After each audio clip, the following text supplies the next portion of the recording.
welcome back to the channel, welcome back to the vlog. Thanks for visiting Boom in the Sky.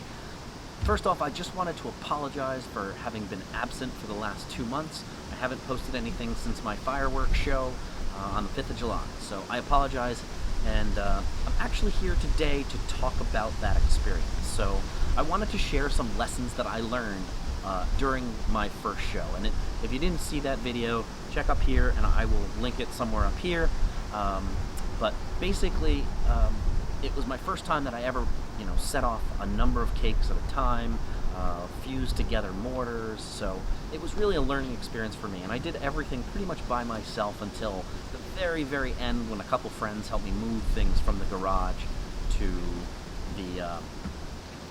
where we were shooting off. So the first lesson I wanted to talk about is timing. And I'm not talking about timing of the show. That's a whole nother topic. But I wanted to talk about timing and how long it took me to do things. So I really just didn't expect it to take as long as it did. And because it took so long to set everything up and set it up properly, I ran out of time. I had planned to have at least 3 or even 4 platforms with multiple cakes on them. I wanted to have all those cakes lit off by the Firefly wireless firing system. I had 120 mortars, plus I had another 50 mortars that I was supposed to set off in 2 1x1 milk crate cakes. So I got 2 of the platforms done. I got 120 mortars fused up and successfully done, but it really took time. I came to my friend's house where I was shooting everything off the day of the show at, say, 1 o'clock-ish, maybe noon, and I really started doing everything. I started building the platforms. I started, taking every mortar out of the case and untying every mortar, the fuse of every mortar, putting them all in, building the actual platform, screwing them down, gluing them down, and it just took way, way, way longer than I expected. So I guess just take my advice and take my warning that it really does take longer than you will think. I think next year, or even maybe for the New Year's show that I'm going to try to do, I think I'm going to do it a couple days before and have everything pretty much done so I can show up with a platform that's pre-wired and all the mortars are pre-wired, pre-fused, and really just hope that it goes way smoother. I think it'll be a better show. So that's lesson number 1. Okay, so lesson number 2, I want to talk about materials. And it's something that you probably think about, but you don't necessarily think about it as much as you should. So there's the materials and materials, I'll do that just in a general term. There's all of your fireworks. If you're using mortars, you have to order mortar tubes from somewhere like Mortar Supply.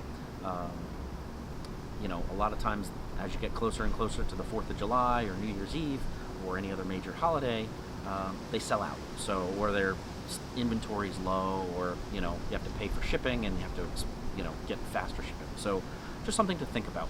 If you're planning for a couple months away, make sure to order it now. Either your fireworks early, your mortar tubes, go out and buy all your wood for all the platforms.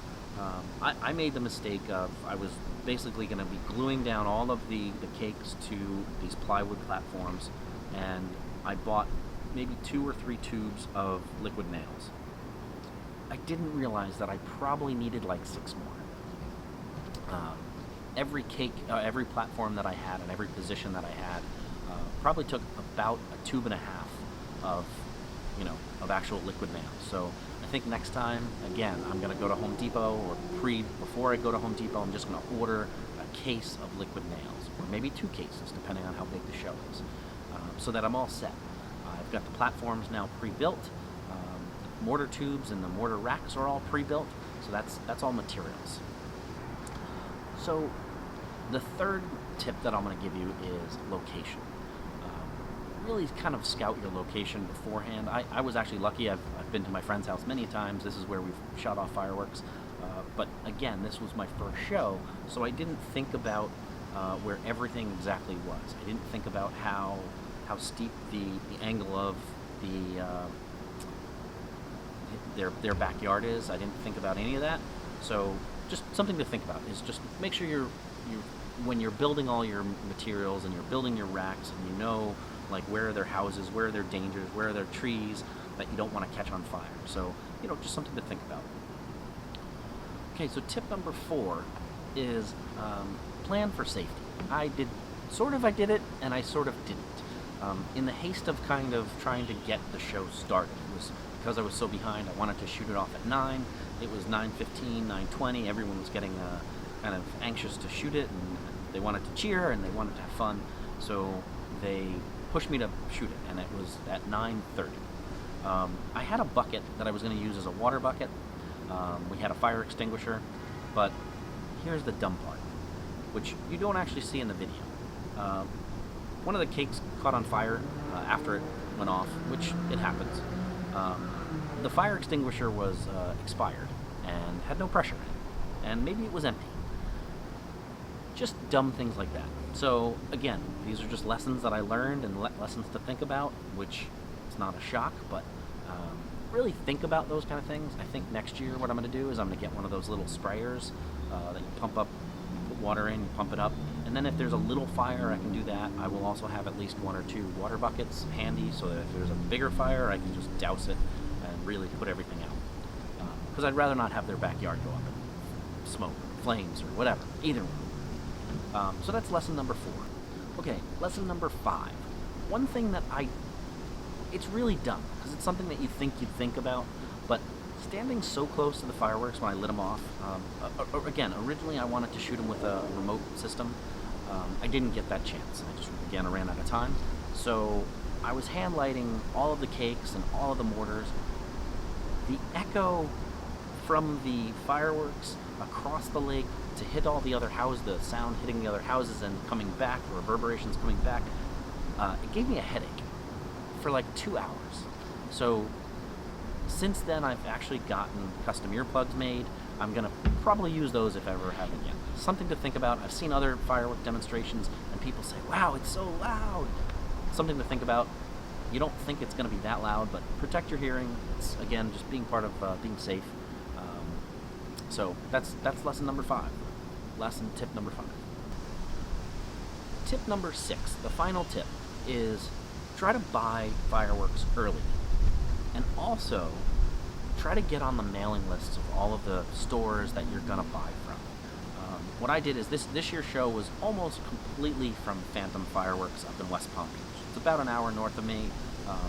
When I'd go to visit friends, it was only 15 minutes more. So, but what I started to do is with Phantom, you get on there, you buy enough. It's like $300 or $400, and you get everything until a certain point is buy one get 2 free instead of buy one get 1 free. So you're automatically getting another product that you wouldn't have if you didn't buy early. You also get their coupons. So TNT in Dania Beach, Phantom Fireworks, Sky King up again in West Palm Beach. They all have fireworks sales. So if you get on their fireworks, their coupons, they mail them right to your email address, and within every week you get 2 or 3 coupons. The $100 product, only one, but the $100 product is only $39 or $29 or whatever it is. So that's really something that you think about. I had a pretty good selection of product. I'll cut away to a picture of all the stuff that I had here, but really I had quite a bit. It was more than I've ever done before, but in reality, I could have even gotten more. So, but that's going to come in another video. I hope you like this video. I'm sorry if I'm just rambling here and babbling, but I wanted to share just a couple tips that I had for you guys and see if I could, help you guys out. So if you like the video, please comment down below, hit that like button, and definitely subscribe to our channel. I promise that this is not going to be the last video in the next 3 months. I have a bunch of stuff that I've been shooting, and I just haven't gotten a chance to post it. My video editor program just died, so it just recently got fixed. Anyway, thanks again for coming to the channel. Thanks again for visiting Boom in the Sky. Like I always say, make it beautiful and make it loud. See you guys soon.